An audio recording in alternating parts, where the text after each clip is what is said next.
मझिरा टिके देखिबा हम राइट लेफ्ट पूरा बेटर अछि खाली मझिरा टिके और रोके समझ में की एटा भुवनेश्वर आवाज कोइ नहीं पूरा समझ से कहबा अच्छा उड़े काउंट कर क्राउड करबा वो 1 2 3 4 करबी क्राउड करबा के बेसी कर देखिबा क्राउड करबा लो चिल्लेबा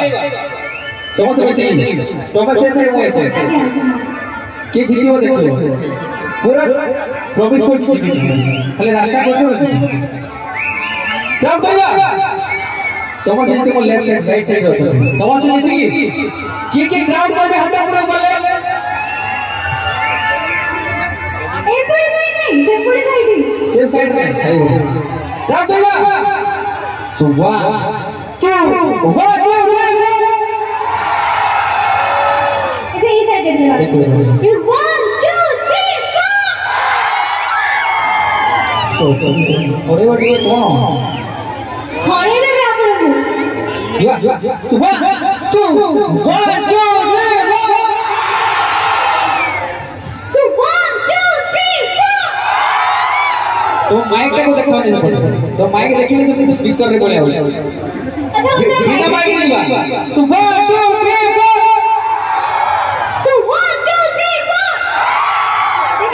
बराबर अच्छा मझी में देखिबा मझी तो मैं राइट और लेफ्ट लोके टीम आ मझी वाला सब गोटे टीम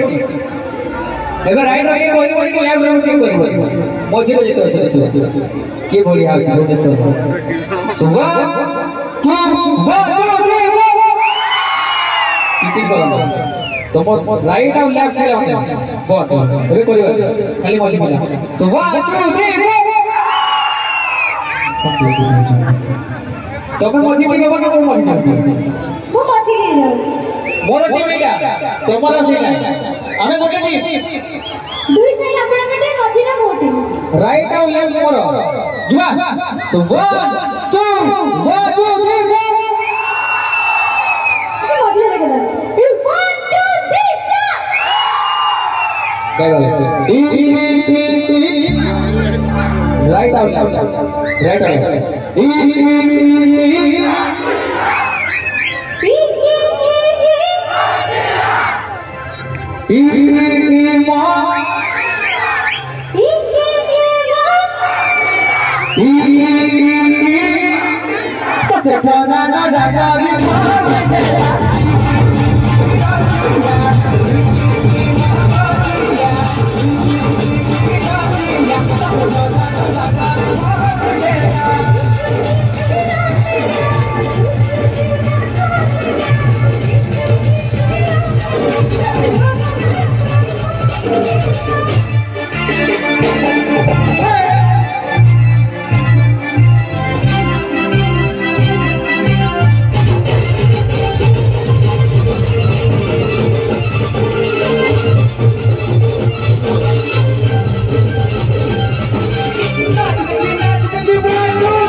Chhuria